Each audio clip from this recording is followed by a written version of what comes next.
صورت ہے. بچپن سے آپ سنتے آئے ہوں گے کہ یہ عذاب قبر سے بچانے والی. ہر انسان کے اندر عذاب قبر کا ایک خوف ہوتا ہے، اور حقیقت یہ ہے کہ یہ سورۃ الملک عذاب قبر سے نجات دینے والی. جب فرشتے قبر میں سوال کریں گے تو اس وقت یہ اپنے پڑھنے والے کے لیے جھگڑا کرے گی، اس کا دفاع کرے گی. اور یہ ان صورتوں میں سے ہے جنہیں ہم روزانہ پڑھتے ہیں، اور اگر روزانہ نہیں پڑھتے تو ہمیں پڑھنا چاہیے. احادیث سے بھی اس صورت کے کچھ فضائل ہمیں معلوم ہوتے ہیں. ان کو اگر انسان ذہن میں رکھے تو اس کا حفظ کرنا، اس کا پڑھنا، اس کو سمجھنا، اس پر غور و فکر کرنا اور پھر اس کو روزانہ پڑھنا آسان ہو جاتا ہے. مسند احمد کی روایت میں اسے سفارش کرنے والی صورت بتایا گیا. آپ صلی اللہ علیہ وسلم نے فرمایا، اللہ کی کتاب میں ایک صورت ہے جس میں صرف 30 آیات ہیں. یہ آدمی کی سفارش کرے گی یہاں تک کہ اس کو بخش دیا جائے گا، یعنی جو اسے پڑھے گا اس کے لیے یہ سفارش کرے گی. ایک اور روایت میں ہے، قرآن مجید میں ایک صورت ہے جو اپنے پڑھنے والے کی طرف سے جھگڑا کرے گی یہاں تک کہ اسے جنت میں داخل کروائے. نبی صلی اللہ علیہ وسلم نے فرمایا، بے شک 30 آیات پر مشتمل ایک صورت قرآن میں ایسی ہے جس نے ایک آدمی کے حق میں سفارش کی حتیٰ کہ اس کی بخشش ہو گئی، اور وہ صورت تبارک الذی بیدہ الملک ہے.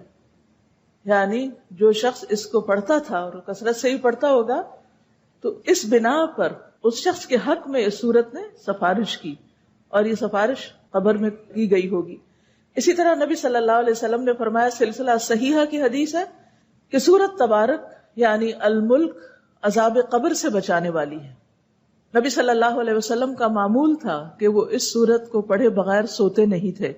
سلسلہ صحیحہ کی حدیث میں آتا ہے، نبی صلی اللہ علیہ وسلم اس وقت تک نہیں سوتے تھے جب تک سورت السجدہ یعنی الف لام میم التنزیل اور تبارک الذی بیدہ الملک نہ پڑھ لیتے. یعنی یہ آپ کے روزانہ کے معمولات میں سے تھی، اور اس سورت کا پڑھنا بہترین کاموں میں سے ایک کام ہے. عبداللہ بن مسعود سے مروی ہے کہ جس نے ہر رات تبارک الذی بیدہ الملک پڑھی تو اللہ عز و جل اس بندے کو قبر کے عذاب سے محفوظ رکھے گا. اور رسول اللہ صلی اللہ علیہ وسلم کے زمانے میں ہم اس کو المانع کہتے تھے.